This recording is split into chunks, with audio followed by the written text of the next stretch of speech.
This is your World War III off-the-cuff update. I apologize in advance for the lack of brevity of today's post, but I've been incredibly busy around the homestead. Wasn't going to make a video, but my phone's been blowing up all day because apparently some geopolitical turmoil is afoot. So I thought I would share my thoughts on the events that have been developing today. I've been trying to get as much work done around the homestead before bug season begins, and I think it's going to be especially vicious this year. You see, we have a few days up here in Canada before summer begins or spring begins when there's no bugs and the weather is nice enough to basically do anything outside. And these are those days, but nonetheless, I should comment on this. So there was a massive explosion that took place today at the biggest port in Iran that handles 85% of the country's cargo. This is a big deal. In fact, this same port was the subject of a massive cyber attack that took place in 2020. The perpetrators, of course, were the Israelis. Now, what else happened in 2020?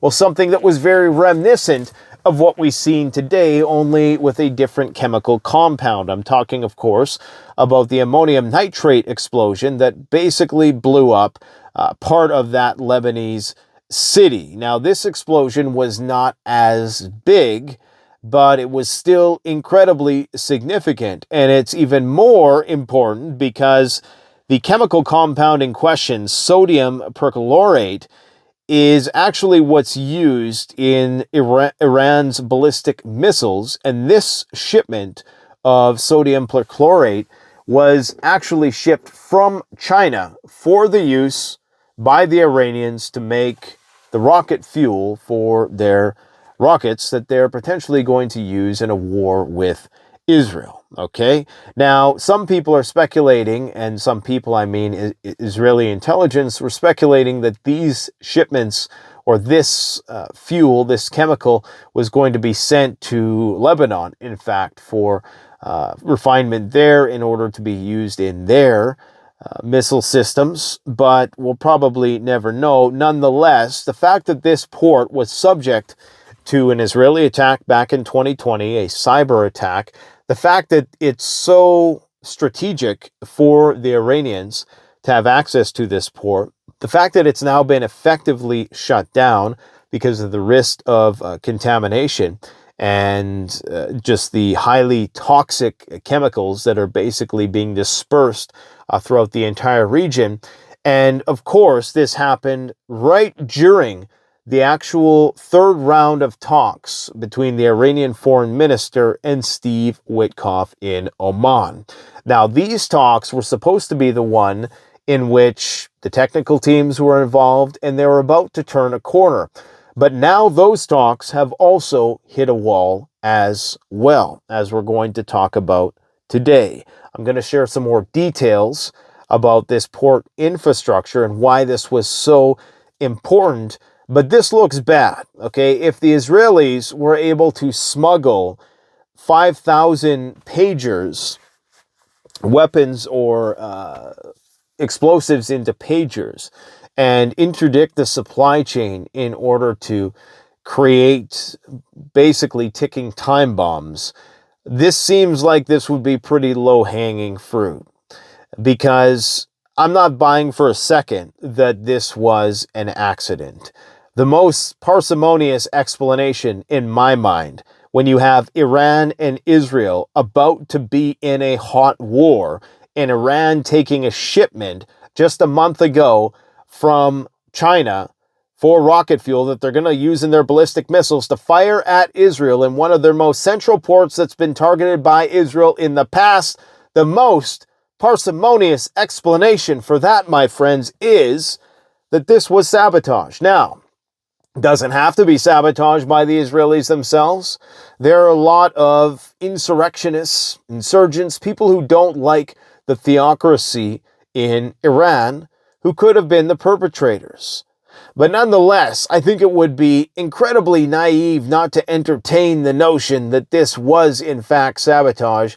And if the Israelis suspected that these Iranian talks were more than just performative, these peace negotiations, or so-called, were more than just, pissing in the wind, then maybe they decided to take action and provoke the Iranians. Now, the Iranians are never going to admit what happened here. For starters, it was rocket fuel for their missile program, okay?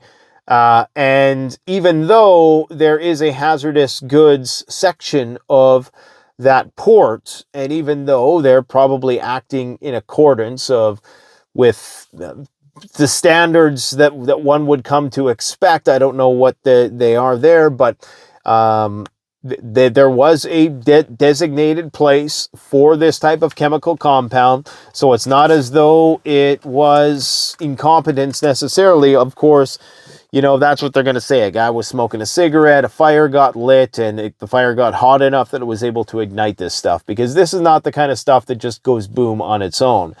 There has to be some sort of catalyst or ignition source. I believe it has to be a 500-degree heat source, which of course is fire, right?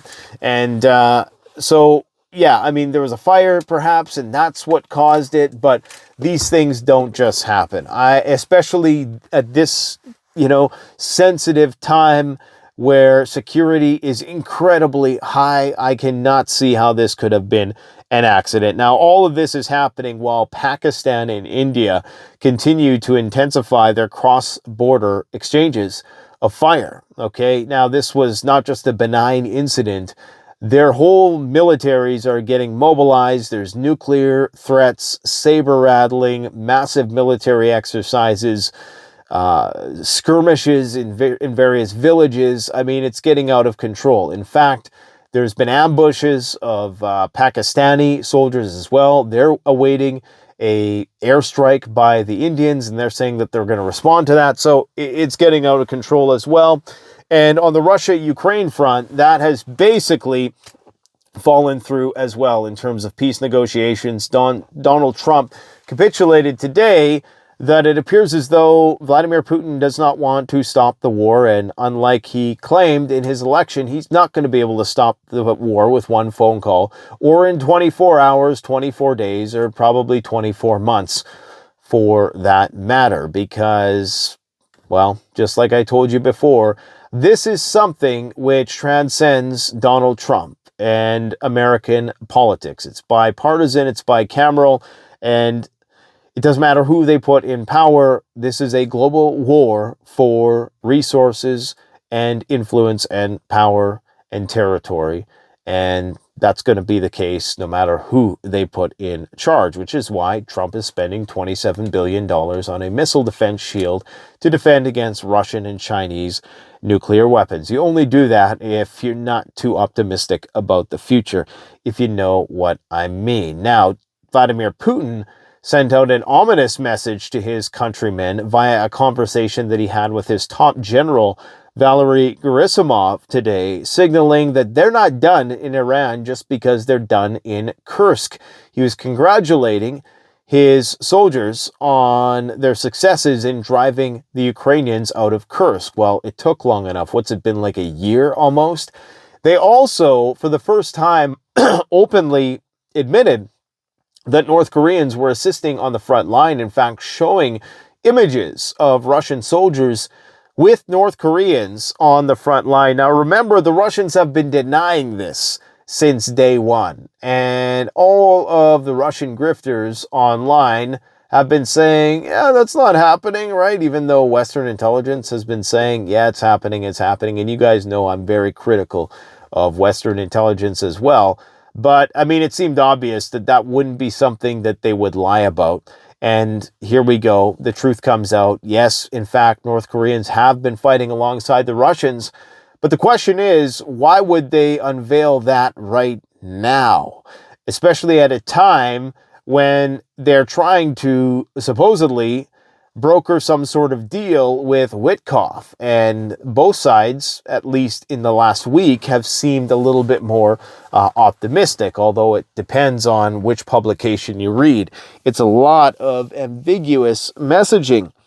But it appears as though, based on the statements of Vladimir Putin, they're going to go all the way. Okay, he's talking about eradicating the Nazi regime, And the fact that there are North Koreans there and they're now open about it, understand that the North Korean government is largely subsidized by the Chinese. And I personally, and I'm not racist, but I can't tell somebody from northern Siberia and North Korea and China, these are all like proximate places, like China, Russia, North Korea, all have borders that touch in the same region. And those people are going to be very ethnically similar in terms of their physiognomy. So I suspect that China is assisting Russia in this fight in more ways than we understand.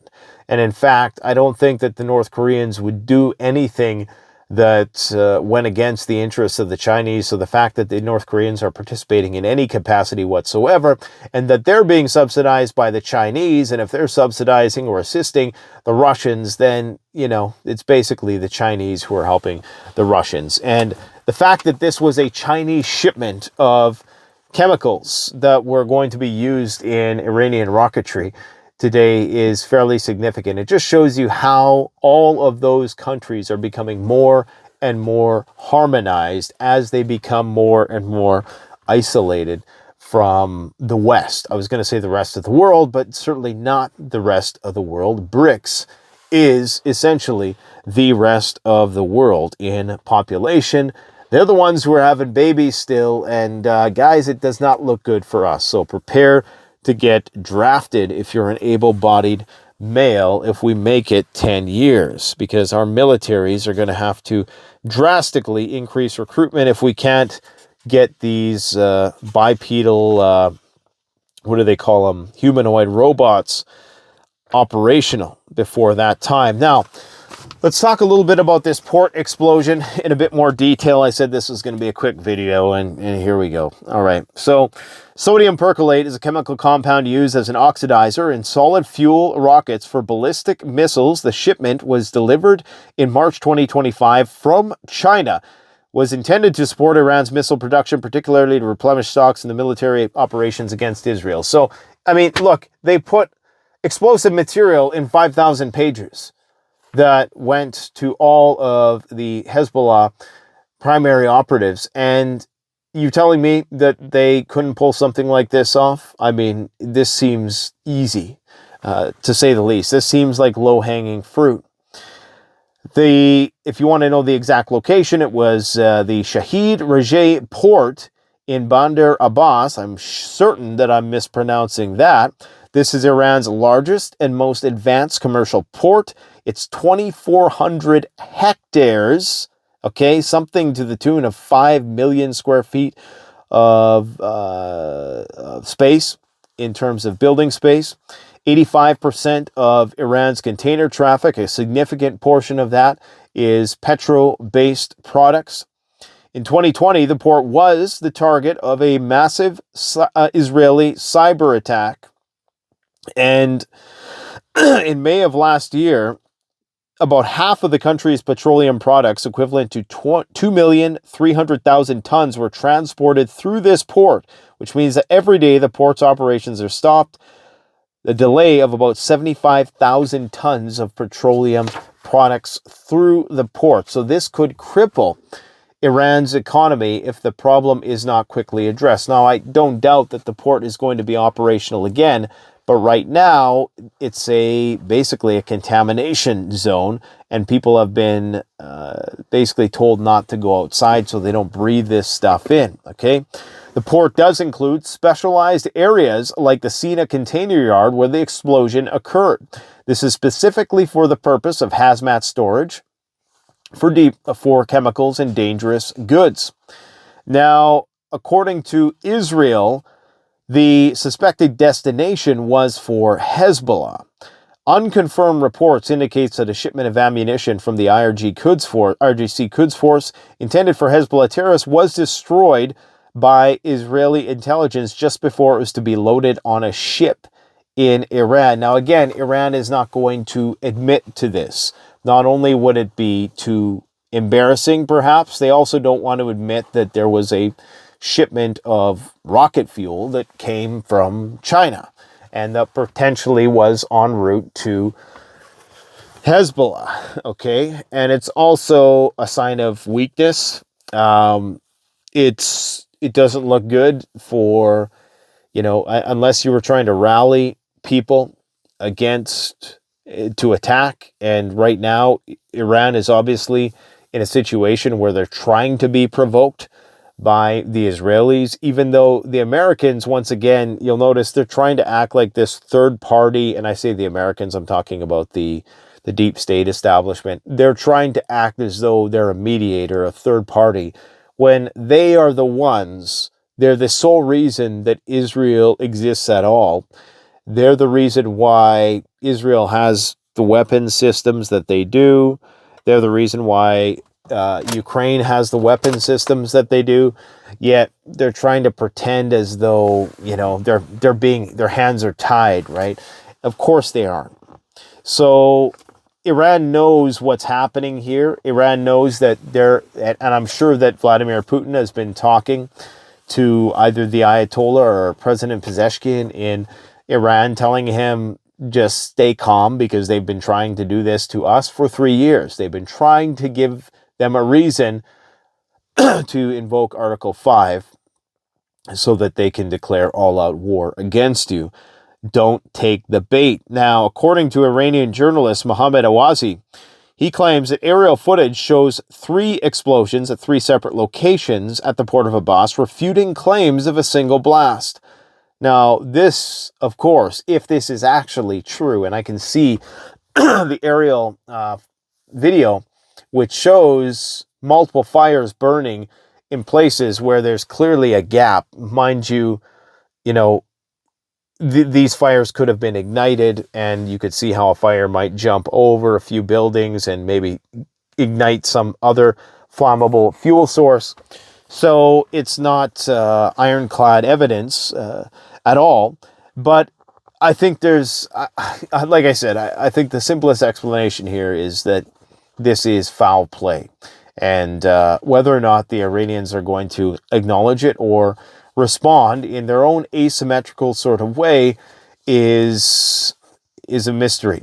But this is a sign that Israel, if they did do this, is committed to trying to sabotage these talks. Now, as in pertaining to the talks, just lost my train of thought there. Oh, it's been a long day. The Iranian foreign minister basically told state media that the third round of talks were serious and there were major disagreements this time. This is not language that we've heard up until this point. Araghchi said that both sides showed their willpower, but willpower alone is not enough. Okay? In Pakistan, the army has destroyed 2 Indian army posts using mortars and gunfire along the line of contact, inflicting heavy casualties. The Pakistani government has canceled all vacations for military personnel. Medical personnel and hospitals are advised to stay on high alert. The Pakistani Air Force had also announced a major exercise that is going to be 3 days long, and it's going to be a major air warfare exercise. As I indicated, there are cross-border exchanges spreading in all sectors. Heavy exchange of fire reported as the Pakistani army responds forcefully to Indian forces firing in Lipa Valley and other places that you probably don't know in and around the Kashmir region. Now, according to India, they're claiming that government sources have confirmed to the Indian Express that a military option is being prepared in response to the terrorist attack that recently implicated Pakistan, with operational planning and force posture adjustments underway. Current planning could involve the use of standoff weaponry launched from the Indian territory, with target selection still being finalized. So if they do this, then the Pakistani government is likely going to respond. New Delhi continues to directly attribute responsibility to Pakistan and not just extremist elements therein, including senior leadership figures such as the Pakistani army chief. Okay? Based on available information, it is reasonable to assess that cruise and ballistic missile options are being actively considered And of course, if that's the case, Pakistan has to presume then that there is the potential that these ballistic missiles are carrying on them nuclear weapons, and thus you find yourself in a use it or lose it situation. Now, pivoting to Russia, Russia's top general, Valery Gerasimov, has officially confirmed that North Korean soldiers helped liberate the Kursk region from Ukrainian forces. Remember, they were lying about this for months and months. They said that this is all just Western propaganda. So you have to wonder what else they're lying about. Both sides lie, guys. Okay, it doesn't matter what side you're on. You need to understand that both sides lie. And why wouldn't you? Because this is the fog of war. According to reports, Ukrainian forces suffered 67,600 casualties in the region. 67,000 just in Kursk. That's crazy. Kursk was liberated, according to Vladimir Putin, and he announced that Russia has fully retaken the Kursk region from the Ukrainian forces, and now they're going to, and I quote, continue to eradicate the Nazi regime, and this is going to free up more manpower and material for other operations. So the Russians are about to expand the war. Lindsey Graham and his cronies are saying that they're ready for secondary sanctions. As to additional sanctions on Putin's Russia, I have bipartisan legislation with almost 60 co-sponsors that would put secondary tariffs on any country that purchases Russian oil, gas, uranium, or other products. How are they going to enforce that or measure that? Nobody knows. India, not surprisingly, has been stocking up on gold in the same way that China has. The dollar has stumbled since Trump took office, set for the worst first 100 days of any U.S. president since Nixon. And here's what Donald Trump had to say today with respect to his concessions on his inability to broker a peace deal with Vladimir Putin. And I'm going to end this video with this. This is Sleepy Joe Biden's war, not mine. It was a loser from day one and should have never happened and wouldn't have happened if I were blah, blah, blah. I'm just trying to clean up the mess that was left to me by Obama and Biden. Well, he did give Javelin missiles. He did back out of the non-proliferation, not the non-proliferation treaty, but the Intermediate Nuclear Forces Treaty and many other things. But anyways, let's just pretend for a second that it wasn't his fault at all. And what a mess it is. With all of that being said, there was no reason for Putin to be shooting missiles into civilian areas. This is the first time Trump is really, well, not the first time, maybe the second or third, but this is the most aggressive that he's actually challenging Vladimir Putin. Cities and towns over the last few days, missiles into civilian areas, it makes me think that maybe he doesn't want to stop the war. He's just tapping me along and has it has to be dealt with differently, though banking on secondary sanctions, through banking or secondary sanctions. Too many people are dying. So there you go. Here we are, exactly where I said we would be. And that is why I got to get going, because I got a lot of work to do on the homestead before the shizzy hits the fizzy. Thanks for watching, my friends, and stay tuned. We got a lot of great content coming your way. I was going to release one of those videos today, but it was just too weird of a day to do that. Maybe tomorrow. Thanks for watching.